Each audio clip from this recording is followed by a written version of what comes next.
Welcome back to Football Daily, where today I'm making some more predictions. Oof.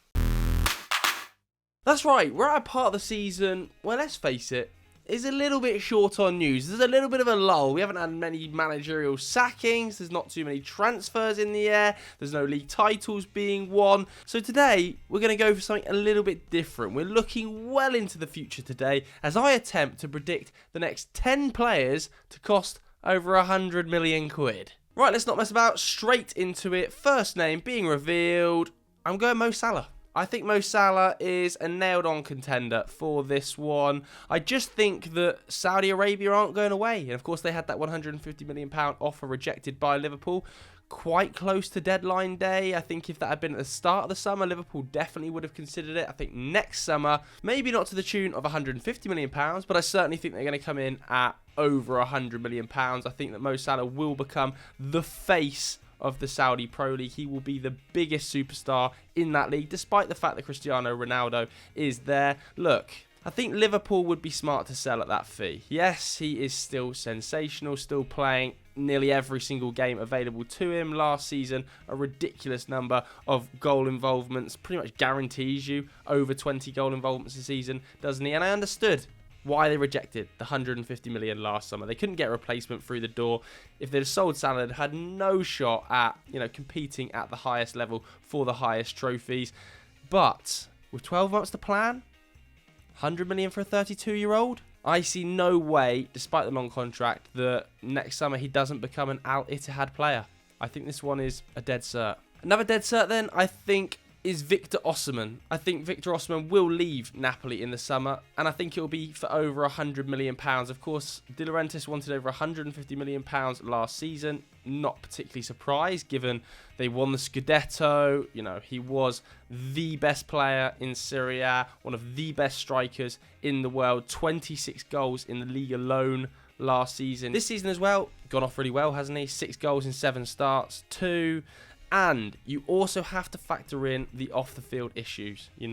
Following the TikTok account, there was definitely heat between him and the club. Then the contract renewal situation, that stagnated. It seemed like that was going to get over the line, but it has stalled. De Laurentiis coming out quoting and saying, "We verbally agreed on a new deal in August. Then things changed on his side. Life goes on." Of course, Victor's contract is up 2025, so this coming summer will really be the last opportunity they have to get huge money, and I think they will. I really think they will. I think Chelsea will be in the market for a number 9. I think Victor Osimhen to Chelsea, maybe to Arsenal as well. I also think Arsenal are going to be in the market for a number 9. An elite goal-scoring number 9. I think Gabriel Jesus is a fabulous player, but he can also offer options out wide. I think Osimhen to either Arsenal or Chelsea for over 150 million in the summer. That's my second name. Next up, I'm going for Evan Ferguson. Another I think is all but nailed on. I think especially after the contract extension he signed until 2028. Still only 19 years old. Just the 6 goals last season, but it came in 10 league starts. And you've got to remember, he was 17, 18 years old. I think he was just the 4th player to score a Premier League hat-trick, aged 18 or lower. And 2 of the other names on there are Michael Owen and Robbie Fowler. I can't remember the third name. But he is a ridiculous level of talent. Not only is his skill set perfect for many of the top sides in terms of his goal scoring ability, in terms of his natural size, 6'2", very physical even for a 19-year-old, but he's also being drilled week in, week out in one of the most demanding tactical setups in the league under Roberto De Zerbi. Absolute prodigy. And if he goes Premier League to Premier League, there's no way he costs less than £100 million. They've just taken 115 million off of Chelsea for Moises Caicedo, a 21-year-old, 1 season under his belt that plays as a defensive midfielder. They're going to want in excess of that for a striker who's 20, a proven goal scorer at that level. I think they could be getting upwards of a Premier League record for Evan Ferguson. Whether or not it's this summer, I'm not sure. It might be the summer of 2025. But again, there's going to be so many clubs looking for that player. I might mention in a minute, Erling Haaland's name. Maybe Man City, maybe the striker role there becomes available. Maybe Manchester United. We know Evan Ferguson's a big Manchester United fan and they spend money freely. That might become available. And there's going to be clubs available on the continent. I just think Evan Ferguson, I just nailed on £100 million player. 4th name is going to annoy some people. for sure Arsenal fans. I'm going for William Saliba. I think William Saliba could become the first defender in history to break £100 million in a transfer. I think at 22 years old, he's under a long contract at Arsenal, and I don't see this one being a rush. I don't see this one happening next summer, maybe not even the summer after that, but I do think at some stage Saliba might leave Arsenal, and if that does happen, he will be a £100 million centre-back. He will be the best centre-back on planet Earth. In my opinion, as I said last week when I was ranking centre-backs, this season in terms of form alone, I think he probably is the best centre-back on the planet. So God knows what he's going to be like by the time he's 25, if he stays injury-free. Of course, he has had a couple of injury problems in the past. Arsenal's backline just rock solid. He's been well drilled under Mikel Arteta. You look at Real Madrid's centre-back options, thinking Rudiger, 30, Alaba, 31, right? Nacho, 33. Then you've got Militao, who's of course 25, one of the best centre-backs in the world. Do Real Madrid dip into the centre-back market? And if they do, Saliba's going to be very high on their list. Very high. Even PSG, taking him back to France. Does that appeal to PSG, who are clearly moving back to a model of bringing French players to the club? You think of Ousmane Dembele this summer. You think of Randal Kolo Muani, the emergence of Zaire Emery. I think that PSG and Real Madrid will both be very interested in Saliba. It's not impossible Arsenal keep hold of him because they could go on to win Premier League titles. But I just think if he moves, it's record fees. Moving to Germany for my next pick. And I'm going for Jamal Musiala. I think Jamal Musiala could leave Bayern Munich. I don't think it's nailed on because he's under a contract until 2026. But, that contract needs improving. And it has stalled a little bit, at least according to Bild. Now, whether or not that's just them making nuisance for the club, I'm not too sure about. But currently earning about €8 million a year, which is quite low for a player of his calibre, because we are talking about a potential Ballon d'Or winner here. Let's have it absolutely right. We are talking about, if not the best young talent in world football, certainly one of the top three. His ability on the ball in terms of driving teams forward, successful take-ons, dribbles completed, is, out of this world. He scores goals, he creates goals, great attitude off the ball as well. It wouldn't surprise me again to see him leave Bayern Munich because their wage structure only stretches so far. And I do think Manchester City, as we've seen already this year, there are links between Manchester City and Jamal Musiala. Eventually they have to move on from Kevin De Bruyne.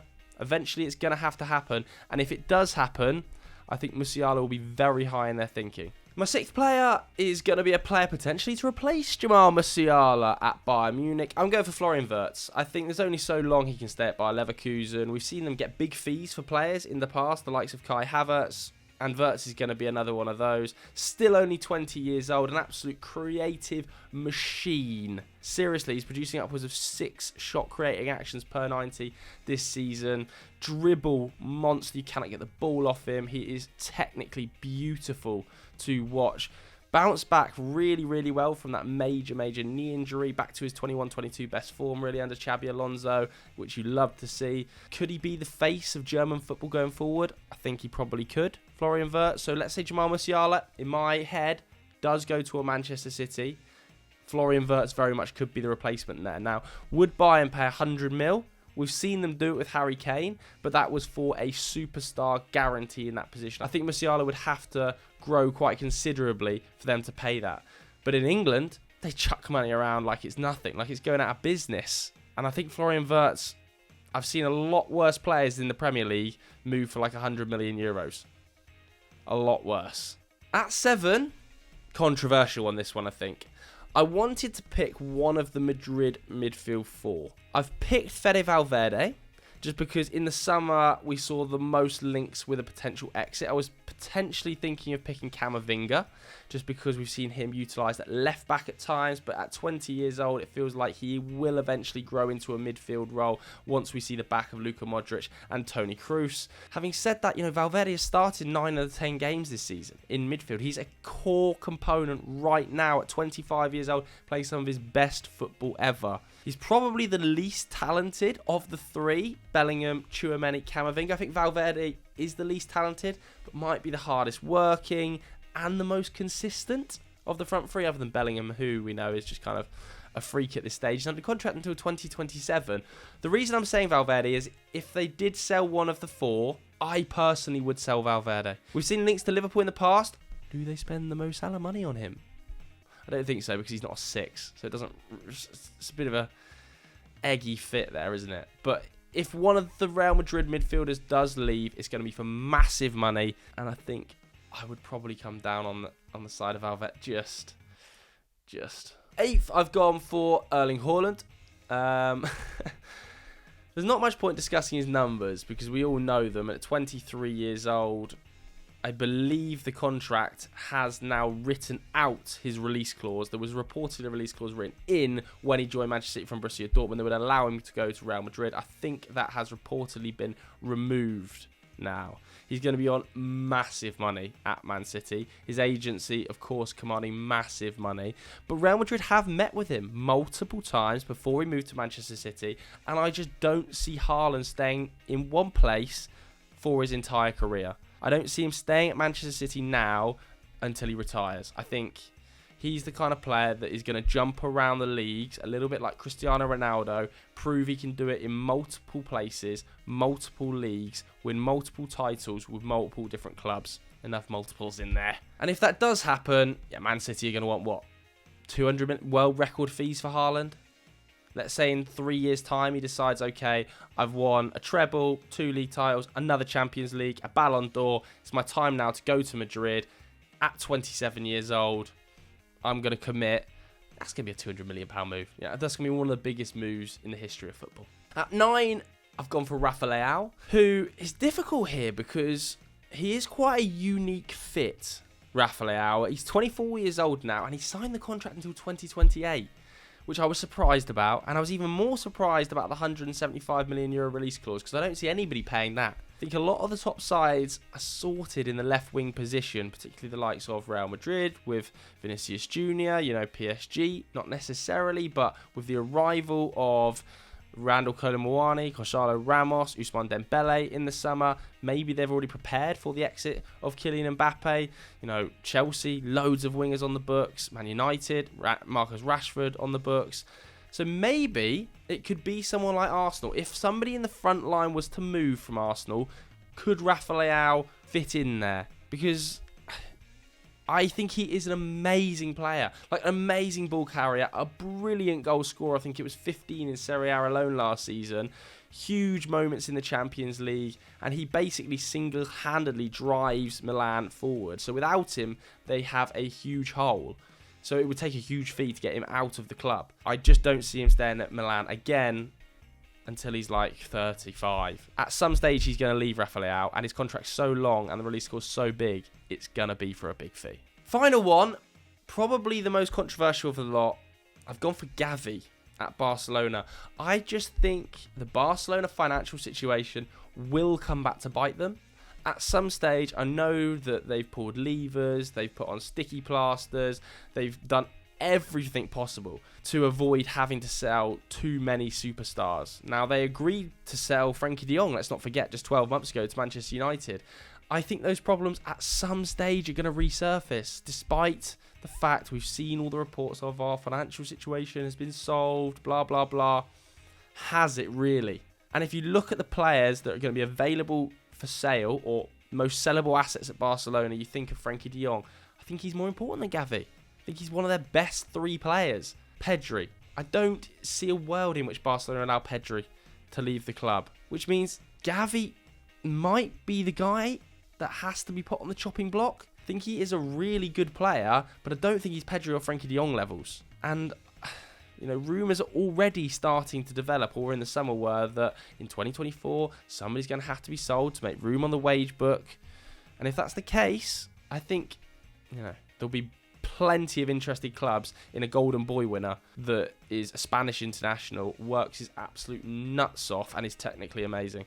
And if they are going to sell Gavi, they're going to want 100 mil plus. I see something like that happening, where Man United are looking for a central midfielder again next summer. Barcelona need huge cash, and United go, okay, here's the money for Gavi. Can we take him off your hands? He's still only 19. I just think Barca are going to have to sell someone. Barca fans probably go mad in the comments right now, so I apologise. Alright, so that was my prediction for 10 players who are going to cost over £100 million in the future. What are your predictions? Let me know your predictions for 10 names in the comments below. If you enjoyed this video, hit the like button, hit subscribe. Thanks very much for watching. We'll see you later. Goodbye.